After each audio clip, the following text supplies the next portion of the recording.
ಚೆನ್ನಾಗಿದೆ ಹಾಡು. ನನಗೆ ಅದು ಹುಕ್ ಲೈನ್ ಭಾಳ ಇಷ್ಟ ಆಯಿತು. ಗುನು ಗುನುಗೋ. ನನಗೆ ಈ ಥರ ಸಾಂಗ್ ಕೇಳಕ್ಕೆ ಭಾಳ ಇಷ್ಟ. ನಾನು ಈ ಥರ ಸಾಂಗ್ ಆ್ಯಕ್ಟ್ ಮಾಡಿದಾಗ ನೋಡೋರ್ಗೆ ಇಷ್ಟ ಆಗಿರುತ್ತೆ, ಬಟ್ ನನಗೆ ಅದೇ ಮಾಡ್ತಾ ಇದ್ದೀನಿ ಅನಿಸ್ತಾ ಇರುತ್ತೆ.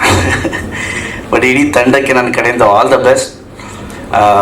ವಿನಯ್ ಅವರು, ಹೀರೋಯಿನ್ ಇಬ್ಬರು ತುಂಬ ಚೆನ್ನಾಗಿ ಕಾಣಿಸ್ತಾ ಇದ್ದೀರಾ, ತುಂಬ ಚೆನ್ನಾಗಿ ಮಾಡಿದ್ದೀರಿ. And music director hook line ಚೆನ್ನಾಗಿ ಕೊಟ್ಟಿದ್ದೀರಿ.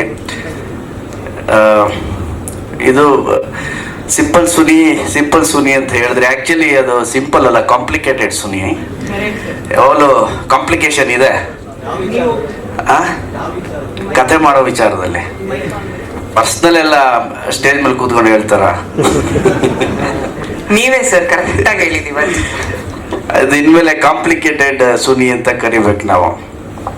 ಬಿಕಾಸ್ ಕಥೆ ಮಾಡೋ ರೀತಿ ಇರ್ಬೋದು, ಅದನ್ನ ಪ್ರೆಸೆಂಟೇಷನ್ ಮಾಡೋ ರೀತಿ ಇರ್ಬೋದು, ಬಟ್ ಸುನಿ ಹೇಳ್ಬೇಕಾದ್ರೆ ಸಿಂಪಲ್ ಆಗಿ ಹೇಳ್ತಾರೆ ಅಷ್ಟೇ. ನಾನು ಸುನಿ ಜೊತೆ ಒಂದು ದೊಡ್ಡ ಜರ್ನಿ, ನಮ್ಮೂರ ಪಕ್ಕನೇ ಸುನಿಯವ್ರ ಊರು. ಸೊ ಒಂದು ದೊಡ್ಡ ಜರ್ನಿ ಇದೆ. ಚಮಕ್ ಆದ್ಮೇಲಂತೂ ನಾವು ಸಿಗ್ತಾನೆ ಇರ್ತಿದ್ವಿ. ಯಾವುದಾದ್ರೂ ಲೈನ್ ಬಂದರೆ ಸುನಿ ಶಿಫ್ಟ್ ಮಾಡೋನು ನನ್ನ ಜೊತೆ ಡಿಸ್ಕಸ್ ಮಾಡ್ತಿದ್ರು. ಒಂದು 3-4 ಲೈನ್ ಹೇಳಿದಾಗ ನನಗನ್ನಿಸ್ತು ಸಿಂಪಲ್ ಸುನಿ ಅಲ್ಲ, ಕಾಂಪ್ಲಿಕೇಟೆಡ್ ಸುನಿ. ಒಂದೊಂದ್ಸಲಿ ಒಂದೊಂದು ಐಡಿಯಾ ತರ್ತಾರೆ. ಸೊ ಅದೇ ಥರ ಈ ಸಿನಿಮಾನು ಒಂದು ವಿಭಿನ್ನ ರೀತಿಯಲ್ಲಿ ಇರುತ್ತೆ ಅಂತ ನನ್ನ ಒಂದು ಭಾವನೆ. ಬಿಕಾಸ್ ಸುನಿಯ ಡೈಲಾಗ್ ಸ್ಕಿಲ್ಸ್ ಇದೆಯಲ್ಲ, ರೈಟಿಂಗ್ ಸ್ಕಿಲ್, ಅದಕ್ಕೆ ನಾನು ದೊಡ್ಡ ಫ್ಯಾನ್. ಯಾವ ನಿರ್ದೇಶಕನಿಗೆ ತನ್ನ ಭಾಷೆ ಮೇಲೆ ಹಿಡ್ತಾ ಇರುತ್ತೋ, ತನ್ನ ಬರವಣಿಗೆ ಮೇಲೆ ಹಿಡ್ತಾ ಇರುತ್ತೋ, ಆತನಿಗೆ ತುಂಬ ಚೆನ್ನಾಗಿ ಹೊಳೆಯುತ್ತೆ ಎಲ್ಲ.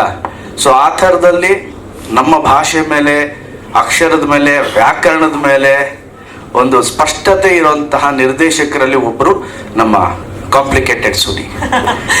ಸೊ ಡೈಲಾಗ್ಸ್ ಫಸ್ಟ್ ಸಿನಿಮಾಲೇ ಒಂಥರ ಏನೋ ಒಂದು ಹೇಳಬೇಕು ಬಂದಿರೋರಿಗೆ ಅಂದ್ಬಿಟ್ಟು ರಕ್ಷಿತ್ ಅವ್ರ ಕೈಲಿ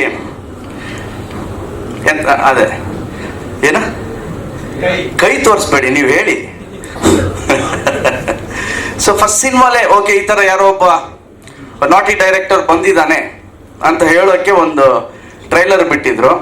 ಅದು ಫುಲ್ ವೈರಲ್ ಆಗಿತ್ತು. ಸೊ ಆ ಥರದಲ್ಲಿ ವೈರಲ್ ವಿಷಯ ತುಂಬ ಇದೆ ಸುನಿ ಹತ್ರ. ಅವಾಗ ಬಿಡ್ತಾ ಇರಿ ಅಷ್ಟೇ. ಇನ್ಸ್ಟಾಗ್ರಾಮ್ ಅಲ್ಲಿ ಬಿಡ್ತಾ ಇರ್ತಾರೆ ಸರ್ ಅವಾಗ. ಇಲ್ಲ, ಇನ್ಮೇಲೆ ಸಿನಿಮಾಲ್ ಬಿಡಿ ಸುನಿ. ಓಕೆ, ಸೊ ಒಳ್ಳೇದಾಗಲಿ ಇಡೀ ತಂಡಕ್ಕೆ. ಆ್ಯಂಡ್ ವಿನಯ್ ಅವ್ರ ಬಗ್ಗೆ ಹೇಳಬೇಕು ಅಂದರೆ ನಾನು ಅವಾಗ ಮೀಟ್ ಮಾಡಿದ್ದೀನಿ, ಯಾವತ್ತು ಕೂತ್ಕೊಂಡು ಮಾತಾಡಿಲ್ಲ ಅವ್ರ ಜೊತೆ.